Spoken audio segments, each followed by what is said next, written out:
Welcome to the Seattle Real Estate with Urban Ash, your go-to podcast for all things Seattle and Seattle real estate. Whether you're a first-time homebuyer, an experienced investor, downtown resident, or simply just curious about the latest market trends, we've got you covered. I'm Urban Ash, a 20-plus year downtown resident and real estate professional. Together, we'll uncover insider tips, share expert insights to help you navigate the market, and showcase community leaders and organizations. So join me as we dive into everything from the rental and sales market to the rich community life that makes Seattle so unique. Thank you, everyone, for joining in this morning. This is obviously a very interesting topic with downtown, and I know no one else other than Blake who's more connected with downtown in the way of representing tenants and also landlords for the major commercial spaces downtown. And so wanted to chat with him a little bit and get just kind of an overall state of what's going on in the commercial world, talk about trends that we're seeing or he's seeing, and just so discuss just kind of what's going on. If you have any questions, feel free to pop them in the chat and we'll get to them. We'll repost this also later date, so you could also revisit it. And of course, if there's any questions at all that you want to sidebar with either of us after this, we'll of course provide all of our contact information too. So good morning, Blake.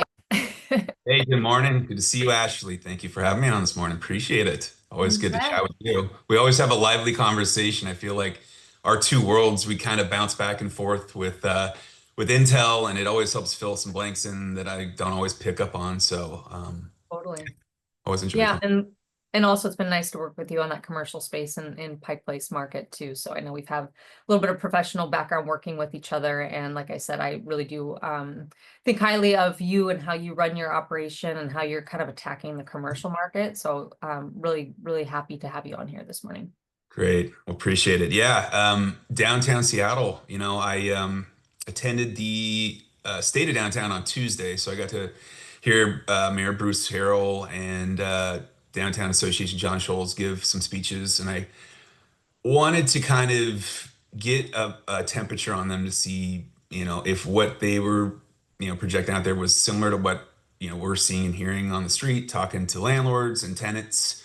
And I have to say, overall, it was pretty in line. Kind of the overall, I guess, party line was, we're expecting a pretty broad turnaround in 2026, like really turn the corner. But 2025 is going to be one of those years where we still have to dig in, as they say, Yeah,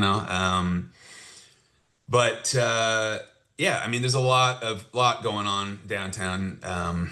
Good news, bad news. But I think in general sense, it can kind of depend where you're at in the downtown area.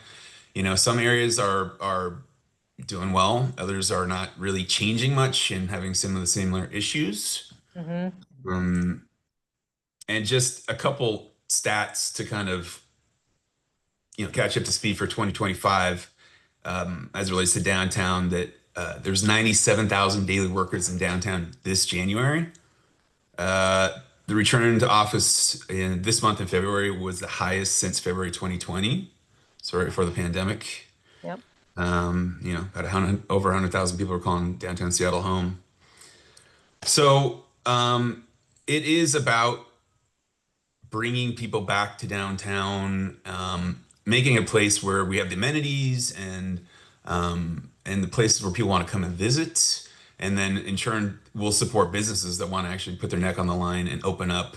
Because I think businesses right now are having their own, range of issues, especially local smaller ones. I'm hearing employment issues, keeping employees. They've got, overhead charges that are just like through the roof, including rent. And then I do want to touch base into kind of like rent and how that relates to where those are trending, and how I think brokers have an important role in advising those and kind of helping, move those. So just wrapping up 2024. I mean, there was a lot of good stuff as far as like the waterfront park opening, all of the overlook with the Pike Place Market. I think the set was like 17 blocks from Pier 70 down to Pioneer Square on the waterfront opened up, and that opened the playbook from the waterfront side. Connecting. They've done some good connections between there and the waterfront. But we're seeing, for example, 88 new street level businesses opened in 2024 in downtown. But right now, what we're looking at as far as vacancy rates in downtown is about 3.2% on the retail end. Office substantially higher. You know, you always see that in the news, but 26.4%, and that's just second behind San Francisco, who's at a whopping 29.3. So, well, you know, I definitely view the office market and how that's health is like intangible with the success of downtown on the street level and the retail because you know, if there's not the foot traffic during the day, restaurants cannot open, they cannot do lunch hours. And you can see that when you go downtown, there's so many vacancies still. And I think a lot of them actually still held over from the pandemic. It's like they're just frozen in time. And so you've got those certain corners and areas that are just like not turning the corner. But what I'm seeing now is more public, private, and local government partnerships to help create an environment downtown. So stuff like arts and music festivals, creating more music and stuff like that to draw people downtown. And then we've got different groups like Downtown Seattle Association. You know, there's great other organizations like Restored that I'm constantly sending sites to. Restored helps fill vacant storefronts on like a short-term, you know, basis. I'm constantly talking to different neighborhood organization, Pioneer Square Alliance, you know, regularly. You know, there's just so many people behind the scenes. I think it used to be more of like a Chamber of Commerce thing, but now Yeah. it's more Grassroots. organizations and groups, yeah, like that. So there's a lot of people working behind the scene, and yeah, I'm pretty optimistic. 2026, you know, with FIFA coming in, um, we just really think things are going to turn the corner, including rents. So Yep. Well, I think the number is encouraging to hear for the retail, and obviously office has been a huge, I mean, I think everyone kind of expected that, right? Just because of the work from home movement and assuming that more companies are bringing their employees back to work, not just the large corporations, but smaller companies, right? That need space, that are wanting that collaboration. And there is a younger group, and just some articles I read in different forum groups, how the younger workforce, those who are graduating, coming into the workforce, really want an office experience. Like they want to be with their colleagues because they feel like that's the way that they're learning. They're getting the full experience by going to the office every day. So depending on what, obviously, industry and the company or whatnot, we might very well see more office space this year, next year, fill up, because there's just that need to provide that camaraderie or provide that that accommodation to those type of workers. absolutely. I mean, even in my own office at West Coast Commercial, it's high emphasis on having people come in the office, being collaborative, and you see the results for sure. But it does come from the top down in the sense that, like with Amazon, you know, when they, you know, the come back to work rules, you could see the influence it's having on like the foot traffic. I mean, it's our office is at 7th and Stewart, so we're right. We kind of border with the Amazon campuses, and even though parking is a little bit more of a headache, I mean, it has a real effect. So like, there is a wine shop. I'm sure you're in tune with all the good spots, but I always just always walk by it because I haven't really gone there much, but it's always packed. Mhm. It's Seven. La Siveste, Yep. yeah. Yep. And he just reported, you know, his best physical year in 2024, Mhm. which is like astonishing, you know, because that's one of those things where I feel like that synergy with the foot traffic really helps with him. And I mean, it's going to help other, because when you have success on one corner, I really do feel like it helps then translate to other corners in the nearby area, and it keeps spreading out. Like there's the Hotel Max like right around the corner from him, the old Miller's Guild. It's a gorgeous vacant restaurant space. I'm Yeah. actually touring it on Wednesday. Yep. But it's like I'm talking to a guy right now that it was just in the news and we're excited to work with. And I'm like showing him this example. This guy reported his best numbers in 2024. It's a block and a half away. Like, you know, so really trying to leverage that. Yep. It's not just downtown. I mean, it helps with downtown, but neighborhoods like Pioneer Square, that I think there's been just a lot of vacancy, but a lot of opportunity to, and a lot of room to get creative with deals. And that is something we'll touch on about getting creative, because the old way of doing things isn't really, necessarily going to fly these days. There's a lot of changes going on, from residential. You guys even feel with the broker disclosure laws and commissions, but then Seattle introduced first in the nation commercial protection laws for commercial tenants that not a lot of people knew. It took a while for people to wrap their head around, like landlords stuff. They just didn't want to shift to it. So things that affect stuff like how long a personal guarantee can run. It can only go 2 years now and only encompass the rent during that 2 years and any improvements and allowance that the landlord put in. And also there's limits on security deposit. So those things will, while I think that all the responsibility should not be on the tenant, it does have implications, especially when we're talking first generation spaces that have never been built out, cost a ton to build out, a ton of time and money. But like if a landlord can't have more than 2 years personal guarantee, then how are they going to give them that TI allowance that's required hundreds of $1,000s to build out the space because their risk is just way too high. So that's something we're still trying to figure out. But again, creativity, but largely tenants are having to come to the table with more money these days. I'm seeing a lot more, free rent get thrown out there. So there's just a lot of different creative. You got to get creative now, definitely. Yeah. Yeah. That's very interesting. I actually didn't know that there were caps and more of kind of those types of things in the works, but makes sense. I mean, we are always in the residential world on the rental side, always dealing with changes in the Oh my landlord. goodness. So Yeah. it doesn't surprise me that some of those things probably trickled into the commercial world too. Yeah. Yeah. So Hopefully it one works thing, out. sorry, one thing I want to connect, we talked about the foot traffic from office, but we also now have new residential buildings with commercial spaces underneath them. Yeah. So are you seeing that there's a specific tenants or, it seems to me that those spaces also would provide kind of the baked in traffic, foot traffic, the residences, and especially a lot of them are large now. You're talking like 700 to 1,000 units. The project that sits on Sixth between Battery and Bell, in kind of South Yeah. Belltown. I mean, that's your baked in clientele for your restaurant, cafe, or different Right. retail.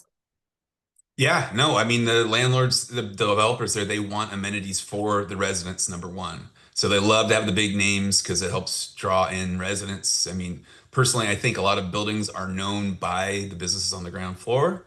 There's the, Tuda Bella building, or, it's just people are on that ground. I'm constantly on the ground floor level of these places. Rarely do I get up and see from a different level. But yeah, I mean, there's more people want to live downtown, especially younger folks, and they are more willing to spend money, discretionary income. But there's still the same issues I think that restaurateurs are having, and if you have to get outside, I think the residential population living there, you have to have that people coming in. So like probably the most popular for office people right now would be happy hour. You get out there before you head downtown, or you wait for the traffic, wait it out. But if we can get more of that lunch and all day, kind of window, it's going to make it a lot more feasible because then they're not relying strictly on either like liquor sales or, really cranking out in this like limited hour format. Yeah. So I think I mean, the good thing is we're going to see more people living downtown. We're landlocked in Seattle, by the ocean to the mountains. We've only got so much land. So you heard last night the city council just approved, some rezoning in Soto by the port, and by the stadiums, like right next to the stadium. So they're trying to create more workforce housing, which also include mixed use retail and stuff. But I have to say, a lot of the mixed use retail, depending where it's located, can sit on the market for quite a long time. And like people that are not close to the industry and like in kind of deal with this, like they don't understand why they sit vacant for so long, or even after you get a lease signed, like why it doesn't get built out, like the whole next permitting, building out. It's like it's a whole thing, and that's why one of the trends I've seen lately is second generation spaces. I mean, just huge, especially restaurant sector, because of the investment that's required to build something out. Like it costs easily 200 to $1 million to 200,000 to $1 million to build out a shell space, depending on what's going on. So if you have something where there's the infrastructure there, it's going to save a ton of money, ton of time permitting. You can get open sooner. Um, and it's also actually spawned the business sale growth. Like, so we're seeing more businesses selling, like more like asset sales. So instead of just walking away when the lease is done, people are actually selling and making, money off and able to walk over. So it's created this secondary market where that's where I've tapped into a lot with some of the restaurant tours I worked with, is finding those opportunities, and then they come in and bring their concept and assume the lease essentially. So a lot Yeah. of for sure. Right.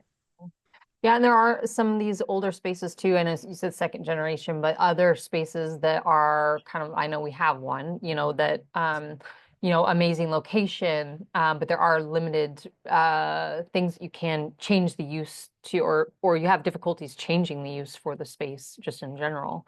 So I think there's a lot of those spaces out there too, where there's just some limitations just based on maybe what the buildings that they're in and the setup from the very beginning and the nature of the zoning use. Absolutely, absolutely. But again, like it has to be framed as opportunity and has to be like set up that way, or else people are just gonna blow right by it. Like, our 100%. listing, we've got this great one, just so people know, it's a condo, live work, commercial condo, right by Pike Place on Alaskan, right on the waterfront across from the new aquarium addition. It's got, parking there.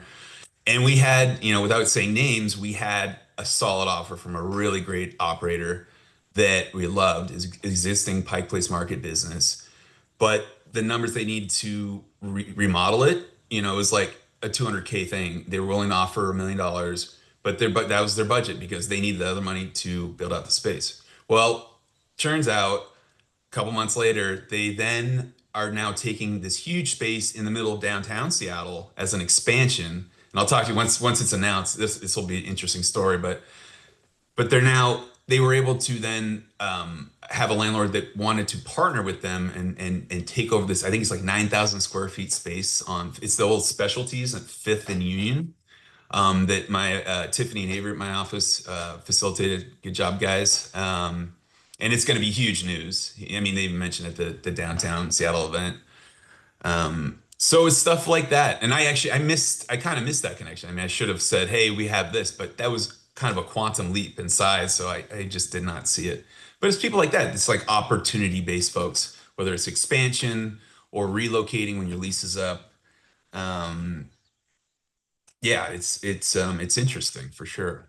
Yep, a lot of opportunity out there and ways of looking at the deals. And like you said, for an owner to structure a partnership of, there is that out there. And there are a lot of owners and people that want to kind of reinvest in businesses that are already operating downtown, not necessarily to be in the business, but to have some sort of ownership or support of the businesses. Absolutely, absolutely. And you mentioned, some unique, spaces in downtown second gen. There's a lot of those, and one of the cool trends that we're seeing is uses that you didn't generally see before coming into some of these spaces. Like a couple examples are the Museum of Illusions in downtown on a corner, on the Metro track. Let's see, there was a couple other ones. So the former Paper. Banana Republic, the Coliseum, they turned that into a whole art, incubator expo thing, and that was only supposed to go through last fall, and now it's still going. And Mhm. I talked to one of the people that was subleasing, and they're looking for another space too because they need to grow. And so it's like that kind of incubator stuff that I think, and it's very Seattle-like, like you grow something kind of small in the basement and then boom, it kind of comes up and organically. So we're seeing a lot of that. Also, everybody's heard about the former Bed Bath and Beyond on Second Ave. It was a second in Belltown that, it's a let's see, Third in Virginia. I had a size on that. It's unbelievably big. Massive. I think Yeah. it's Two 6,000 story. feet. Yeah. Yeah, yeah. So the Bumper Shoot folks lease that, and they've got all this and more art incubator. I think they've got Smash Putt in the basement now. Mm. So uses like that are just like you didn't. I mean, talk about the other one, Bartels. So Bartels, uh there were 67 stores in Puget Sound when Rite Aid bought them, and so there's like one in like every neighborhood, and especially downtown, they're all over the place. I've already worked on two of them, and they're all around like 9,000 to 13,000 square feet in these very suburban areas. And landlords are they're terrified to have actual like retail uses in there because they don't want just this theft and on this crime ring. That's not the traditional retail route is not always working on the big scale. So Mhm. some of those creative uses, even stuff like golf simulator lounge rooms, where they've got the lounge and they've got golf simulator. Escape rooms are a big one. Experience-based stuff, like the Titanic exhibit on the waterfront. Yep. So yeah, there's a lot of cool stuff to go check out. The Friends experience. It's all stuff like that. But I think the idea is, as we try to get through 2025, people are trying to figure out on the short term what to do, and then on the long term. Because short term, if you got a Vegas, you probably got property crime. You're losing money. Where if you can find a way to activate the storefront, you can solve some of those issues. You can get some of your maybe your utilities covered. You don't have people laying out in the storefront. You don't have graffiti. Um, so it very is related directly. Yep. We're doing that kind of stuff all the time. It's like pop-ups to creative short-term leases with termination clauses and all sorts of stuff. Yeah. Let's talk about Third Avenue because we kind of touched on it with the Yeah, Bed Bath & Beyond Rock space. Third Avenue. Yeah, and it sounds like that might be your new hot spot. And I know that Third Avenue has been a hot button for years and years and years, right? Yeah. I think starting on the residential world, on the north side, you have First Light now that's coming to completion, which is the 700 units, new construction, condo tower just went up, just completed, beautiful building. We're doing a lot of reps in that building. I think that has done such an amazing job at cleaning up, obviously, what that corner was. There's still a little fuzz, going on around it. But then I also know that there was, it's escaping me at the moment, you might know, the also another art exhibit, kind of a artist work spot space, which is right in the old Bergman luggage, right on Stewart and Yeah. Third. And gosh, I'm sorry that that's escaping me because I know exactly what that is. But the lights that they put in the street from that space going to Third and Virginia, which are just Yeah. kind of like the globe lights. I mean, the second that went up months ago, it like lit up the Third Avenue just in that space. And then you go a space, a block further south, and I think that where you're having some activity there too on.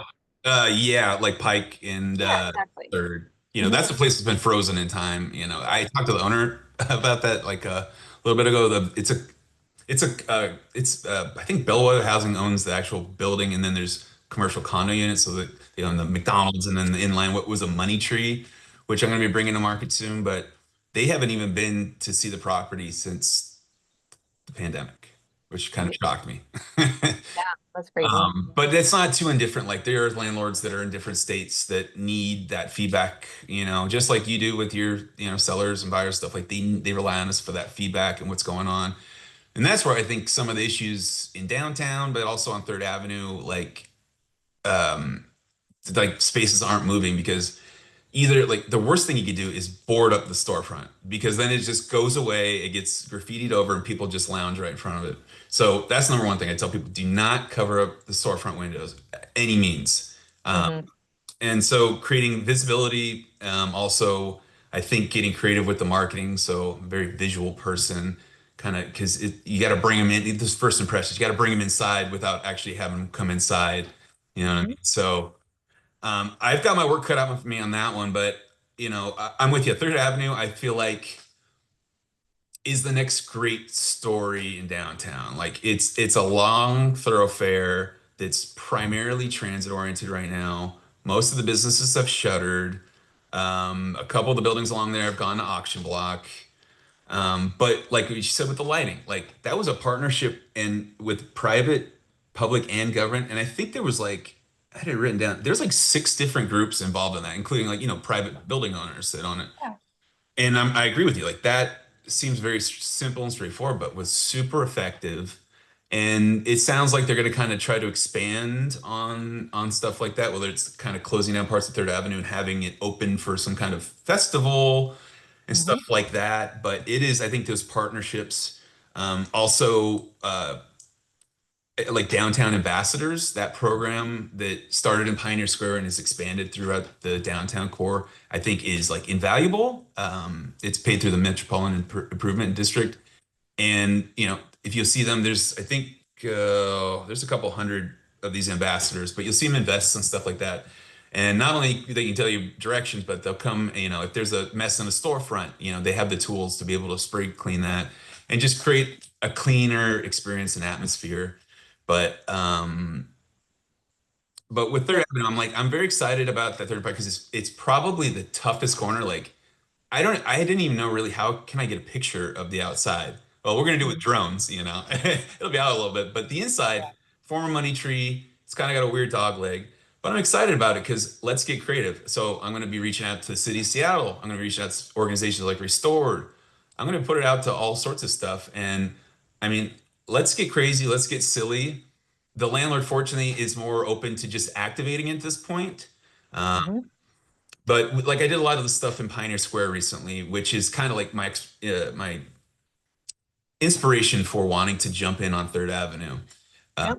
because we saw some good activation on really important corners, and but the deals were super creative. Shorter term, termination clause, free rent, lowered rent, but it's got them activated, and we've got stuff like wine shops opening up, coffee. There was a nightclub that we said we don't want this night crazy night stuff. We want something that's going to be open during the day and night. So we've got Baba Yaga came into Pioneer Square right next to Occidental Park. So they're doing coffee in the morning, rock music at night, helping the bar people for the sports events, adding another stop there.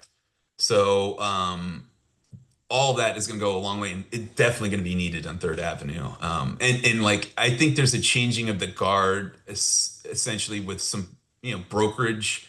Um, Teams that are marketing some of these spaces. Like some of them, I mean, I was doing some comps last night. Actually got a pitch after this for another space on Third Avenue. So I was looking at some comps last night, and I mean, some of the days on market are mind blowing. I mean, like 500 to 2,000 days on market, and I'm like, 2,000 days, isn't that like how many years is that? I don't, it's just gonna extend a period of time, but it takes. I think people have to be vocal and have to be real and like give the feedback and say, hey, if you want something changed here, like we got to get creative. We have to like almost charge no rent, but you have to put it out that way. It's got to be a very like intentional effort.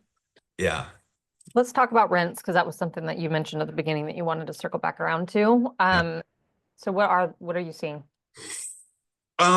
Well, it kind of depends on the product, retail versus restaurant. We'll just kind of keep it in that. I'll stay out of the office sector and medical and stuff like that. It's a different beast. But, I think in downtown, largely what I've seen is the rents have stayed pretty stagnant. Like they haven't really reflected what's been going on. I think people have a hard time accepting less money than they were receiving, which makes sense. But then you have to weigh that with the Cost increase yeah, yeah, of ownership? all those other things.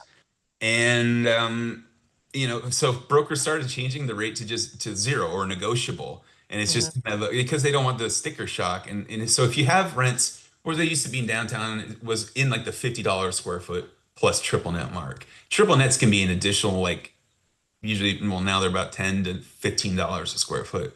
So that's a ton of money. But realistically, they need to be down closer to 28, $30 a square foot plus triple net right now to get people in the door. And if you have that second generation space, it doesn't require full permitted stuff, more of it can be more cosmetic and a little bit more limited in that scope, maybe some plumbing or electrical. That will make that easier to come together. And then at when they come to renew the lease, like after 3 or 5 years, or whatever, you can have it at the fair market value in the language. So then landlords can then reevaluate that at that time, so they're not tied to that through like a 10-year period, So that's why I tell people, it's like, let's look at it short term, let's look at long term. But like base rents in surrounding neighborhoods, like typical well-performing ones have held really solid. Restaurants will definitely garnish the best rents you can get right now, highest. But then there's areas that are still coming back, like Pioneer Square, that are I would say lower.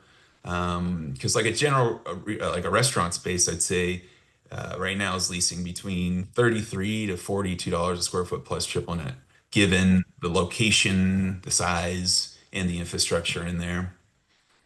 Got it. And so when you talk about like peak prices, you're obviously it's pre-COVID. Was there a year in like let's say the 2010 through 2020 that was kind of peak pricing for retail commercial spaces, restaurant?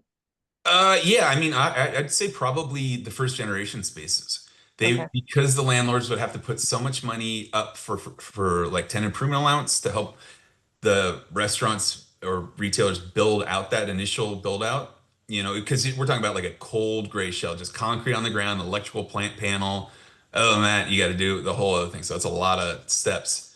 So I would say back then, I mean, rents were definitely like higher, but like access to money and construction costs were less. Yeah. So I would say, I mean, those definitely, I mean, again, it depended on what area, but those were definitely like the highest in my opinion.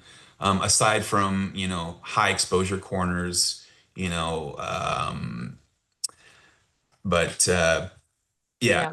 it's definitely, I think it's starting to readjust itself for sure because I think restaurateurs and operators are like pushing back. They're saying, we can't afford this, and when I talk to people on the tenant rep side, I really don't want them to go over their budget. I think there's a little bit extending we can do, but if you go over, what you think you can do there, it's just a dangerous situation. And you don't want somebody to go out right away. So I've been very fortunate to have a lot of people I work with have been able to hang in there, and a lot of them are really doing really well right now. So Yep. Do you want to talk about any of those success stories at all, or any of yeah, I got a couple cool ones. So like in downtown, there's the downtown reactivation plan that Mayor Harrell put out. It really, the idea is to promote people to come back to downtown. So it's keeping the streets clean, more accessible walking and bike lanes, drug treatment, police enforcement, and then also money going towards organizations to help fill the storefronts. So, like the Restored I mentioned, I recommend everybody check that out. Restored, and it's like money to help with stuff like signage or some kind of improvements or towards the security deposit. So the they're grant really based? Is now it kind of helping. like, sorry, is it kind of like grant based, or Grant like you apply? yeah. Okay. Yeah. So existing business get that, but also they're promoting a lot of these pop-ups. And the Okay. reason pop-ups are great is because they can be pretty low cost up front, but they can churn some really great results as far as for the city and tax return. Um, and so like a couple examples that I have. So I'm working with Cafe Calaveras. So Clarissa is a client of mine. She owns this. It's on Pier 62 on the waterfront. It's a coffee. It's in a little shipping container, and she was only supposed to have it for a couple months, and then they extended her. And then I started talking to her about a space. We started looking at some other spaces, and now we're at least for the former Togo space in Yesler Terrace. That's Mhm. available and vacant. And that's a second gen space. So that's somebody who in a relatively short amount of time has made that jump from there to an actual permanent space. And then somebody else can go in that incubator space, um, and change around. But the pop-up thing is certainly something really close to my heart because there's just a lot of great concepts and operators I've worked with, and they've been able to go into some great spaces. Lenox and Belltown, Gold Coast Gallon, First Hill, Atoma and Wallingford, Layers and Green Lake, Cookies Country Chicken, one of my first clients. He went into a space that is about to get redeveloped, but it was a redevelopment opportunity in Ballard on Market Street. So he got a deal there. Then last year, we put him into another second space on Second Avenue in Pioneer Square, which was huge because Second Avenue in that part of town is not that strong, but because of him coming in, it's helped that foot traffic. It used to just be First Avenue, Occidental, but now it's starting to bleed over to Second Avenue as people make their way, north and south to the stadiums. So it's just you just have to have the right, I think, people backing you up to make sure that we're presenting the best package possible to get someone in the door because it is difficult. There's a lot of skepticism out there from landlords. They want everybody to have all this great financial credit and backers and all this crap. But you got to emphasize other things. There's a lot of other positives and press and stuff like Mhm. that. So I feel like there was, I think, I had a stat here from last year. I think it was 8 businesses in downtown converted from pop-up to an actual storefront. So if Great. we can get that number up year after year, I mean, that, Mean, it just allows, it makes sense because it allows a business owner to put their foot in, right? yeah, Kind of get their business underneath them if they don't have any other, business, they're not coming from something else. And then expand and kind of feel probably comfortable and have the overhead low and kind of start small and then have the ability to expand from there. So I mean, that totally makes sense. definitely, Yeah. definitely. I just want to see, can we talk a little bit too about, like where people are going, where retail is landing? Because I have an interesting, Pacific Place downtown, like about Yeah. Ethan Stewart. It's like the largest shopping center in downtown. It's got everything you need, essentially. It's got parking, it's got security, but it just doesn't have the tenants, like Lululemon left, what's the jeweler? Tiffany just left. Yep. Um, and then, when I see stuff like, for example, it just was announced Taylor Stitch out of San Francisco, which is like one of my favorite clothing brands. I'm like ecstatic, is coming to Seattle. Where do they land? Capitol Hill, Yeah. next to Flaherty and like another optical shop. I go, oh, that's kind of interesting. Mhm. But I think it ties into the bigger picture of like people just they want to be where they feel safe and where there's the foot traffic. And I know BH Properties, who bought Pacific Place, is a client of ours, and they've helped us on a building in Pioneer Square, and they've started to get some legs going on that. I know they're trying to really bring some people in, but they've got to get some retailers in there. They've got to announce some names coming in. They've got to get some excitement going on that because I feel like traditional retailers are just they're avoiding downtown. The old Asterisk space on Fourth, and it's right by Westlake Park. So that was, yeah, that had a new tenant that went in. They lasted like I think 6 months or so. Um, and It then was another clothing store, wasn't it? yeah, yeah, Yeah. another clothing Yep. store. Sorry, I had it on here. But yeah, they only made it 6 months, and then it was just announced like 2 days ago that Portland Leather Goods is going to jump in and take it. So I feel like some areas of downtown are still desirable for retailers to go into as far as like nationals and stuff like that, but they're not going to the traditional spaces like Pacific Place that we used to see. So that's going to be for downtown. Once that mall gets going again, like that is a huge piece. I can't like understate piece of the puzzle it is because that neighbor's on the turnaround, but it's a huge gap there. Yep. So Yep. I agree. Well, I know that you have a pitch to get to here soon. Is there anything else that we didn't touch on? I know that our worlds, we could probably talk for hours just in terms of the two worlds, because on the residential side, and also being that I live downtown, yeah, we've been witnessing, all of the transition and it does feel, and as I talk to colleagues, and even before we hopped on here, I was talking to my team about it, of how Pioneer Square, people are noticing the difference downtown, right? And even in the industry, my peers, let's say across the pond, over in Bellevue or Kirkland, right?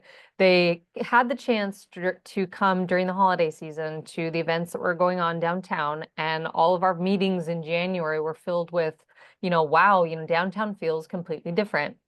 Or like, wow, there's more stores open, there's more people. It felt yeah, like a completely different vibe than in years past. And yes, that is 100% correct. And I'm glad, because once the industry folks start noticing that, right, then that's kind of when the word spreads. And it has, we see it every day. There still is what I'm calling a little fuzz, on around that, still needs to be cleaned up. But we have to remind ourselves too, we are a city, we're not a town. There are real city problems. We are a smaller city in comparison to the markets of San Francisco or even New York, and so we still have our challenges and stuff, but I will say we've come a long way since COVID, and there's a lot of great things that are happening and slated for this year as well as into 2026. So really hoping that we kind of carry through our momentum with, obviously the mayor. I think Downtown Seattle Association does so much for downtown. And I'm really proud of all, all the things that they have going on, and the MID, the ambassadors. I mean, they're all just so great. So, and also, Pike Place Market Foundation and all the different organizations that you touched on. The Downtown Community Council is a new one that just launched, I think, last year, the year before.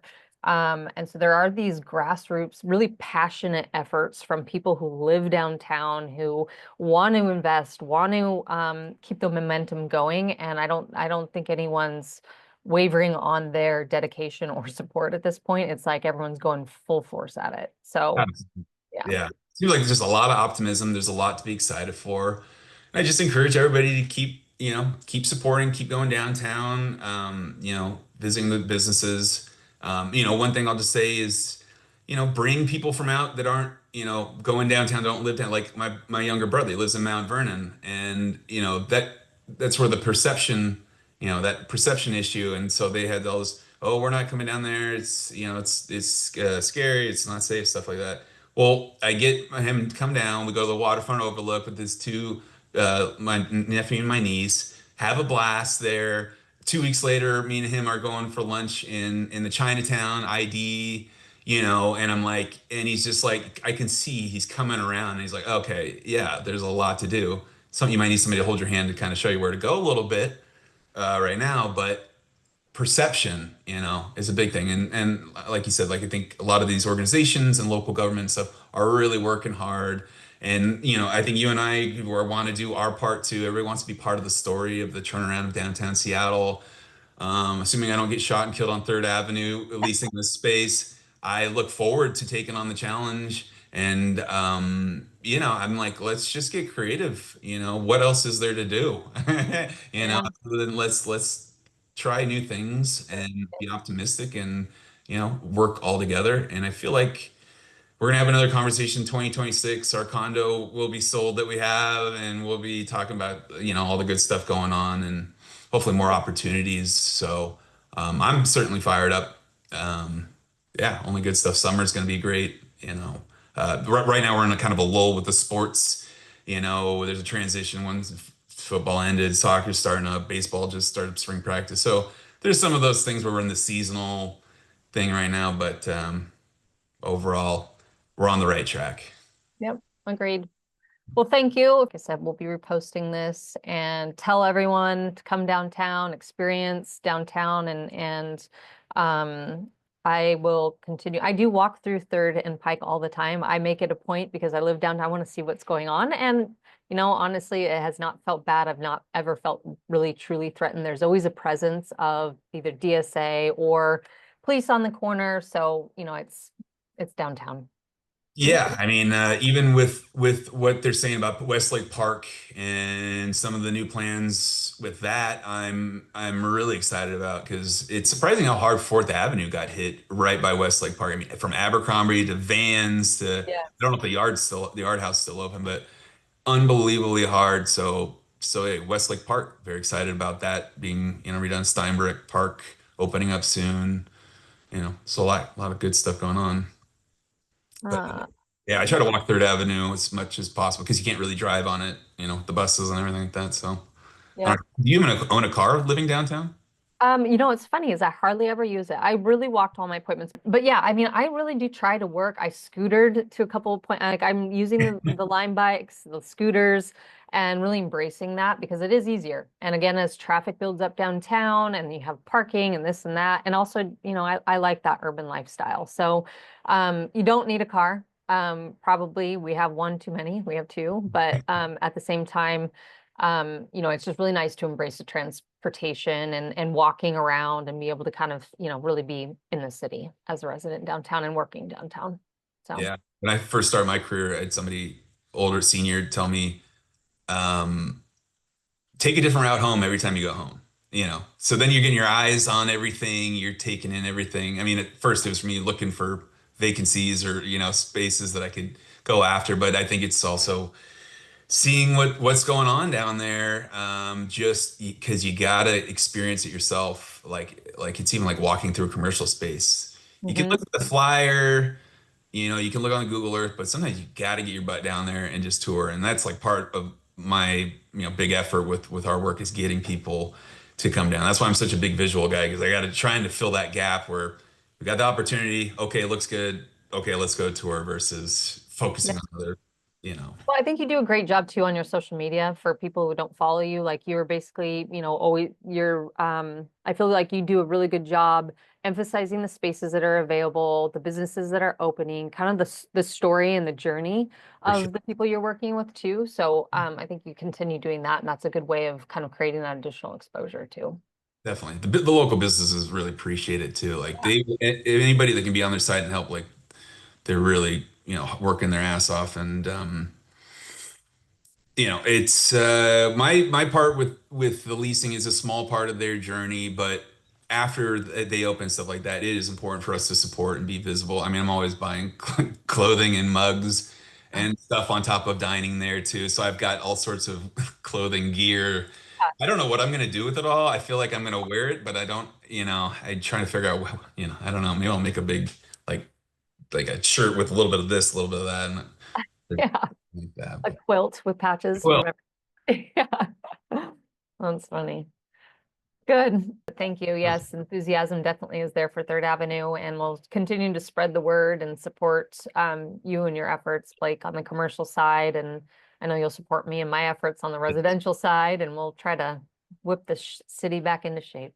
absolutely. I really appreciate the conversation. Go check out Point Three and everything Ashley's doing. I mean, she's like top, and I'm like beyond lucky to have experience to work with you and learn, and just have you as a partner there. It's crazy how the worlds kind of came together, but perfectly in a sense, like where you and I can kind of team up. And then alternatively, you also check out West Coast Commercial. We've got those red signs you'll see all over town, beautiful red. And we've got some great brokers on our team that are really doing some amazing stuff. I could have a whole conversation with you on that, on like just cool behind the scenes stuff, because the behind the scenes is usually where you and I are at, and making things happen there. And so we don't always get to talk about it widely, but Yep. it's I really a think lot of fun. you guys from outside in, you guys have a really great company culture, and I think you have the youthfulness and the vibrancy that again, the commercial spaces need all over. So I think you guys are doing a great job. Definitely. Well, let's keep it up together, huh? Yes, sounds good. All Yeah. right. Thank you everyone for Everybody, joining today. Have a good day and weekend. take care. Bye bye. Bye.